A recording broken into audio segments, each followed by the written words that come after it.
यहाँ चंद्रमा की मुख्य 8 कलाओं का परिचय दिया गया है। कितनी कलाओं का परिचय दिया गया है? पहला होता है आपका न्यू मून, दूसरा होता है वैक्सिंग क्रिसेंट मून, तीसरा आता है first quarter half moon, third आता है फोर आता है आपका वैक्सिंग के बस मून, फाइव आता है फुल मून, फिर आता है छठा, फिर आता है सातवां, फिर आता है आठवां। इस प्रकार 8 फेज अवस्था होती हैं जिसका परिचय आपको दे रखा है। चंद्रमा पृथ्वी का लगभग चक्कर 27.3 दिन में पूरा करता है। कितने दिन में करता है? 27.3 दिन में पूरा करता है। इस दौरान वह इन मुख्य स्थितियों से गुजरता है। इन मुख्य स्थितियों से गुजरता है। सबसे पहले की बात करते हैं अमावस्या, जिसको बोलते हैं न्यू मून। इसको क्या बोलते हैं? New moon. इसको अमावस्या भी बोलते हैं, अमावस्या।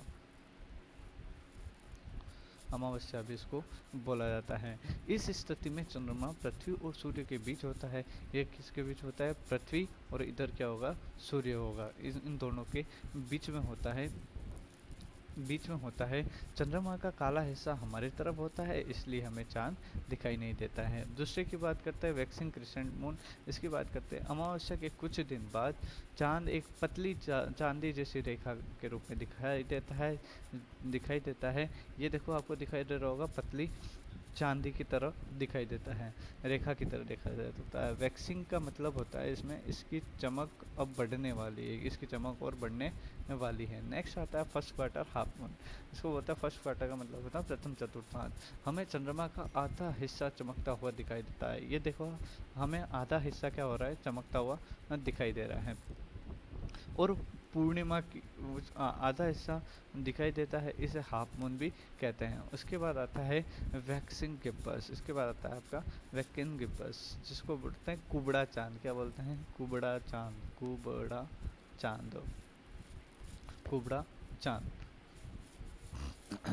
आधे चांद कुबड़ा चांद आधे चांद से ज़्यादा बढ़ चुका होता है और पूर्णिमा की ओर बढ़ रहा होता है। ये पूर्णिमा की तरफ बढ़ रहा होता है, मतलब पूरा चांद दिखने के लिए बढ़ रहा होता है। उसके बाद आता है आपका फुल मून, जिसको बोलते हैं पूर्णिमा। हमने यहाँ सब बोलते हैं पूर्णिमा। पूर्णिमा हो गई, अमावस्या हो गई, ये सारी चीज़ें बोली जाती है। यानी फुल मून दिखेगा तब उसको क्या बोलेंगे?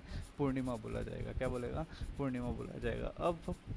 अब पृथ्वी सूर्य और चंद्रमा के बीच में होता है। जो पृथ्वी होती है ना, पृथ्वी वो होती है सूर्य और चंद्रमा के बीच। ये सूर्य और चंद्रमा के बीच, यहाँ आ जाएगा सूर्य, ये हो जाएगी पृथ्वी जो होती है, ये इसके बीच में होती है। इसके कारण से क्या होता है? पूर्णिमा होती है। उसके बाद आता है वेनिंग गिब्बस। इसको बोलेंगे घटता कुबड़ा चांद। क्या बोलेंगे? घटता कुबड़ा चांद। पूर्णिमा के बाद रोशनी की चमक कम होने लगती है।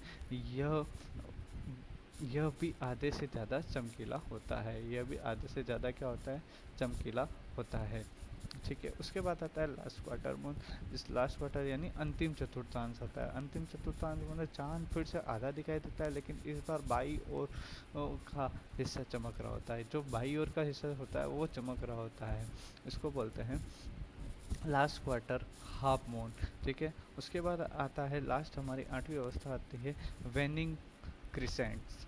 वेनिंग क्रिसेंट अंत में चांद फिर से एक पतली रेखा जैसा दिखाई देता है, अमावस्या की ओर बढ़ जाता है। तो ये ऐसी फेज़ अवस्थाएं क्या होती है? ये 8 फेज़ अवस्थाओं में चांद दिखने देता है, और ये होता है सी आकार का दिखता है। ये कैसे आकार का दिखता है? सी आकार का।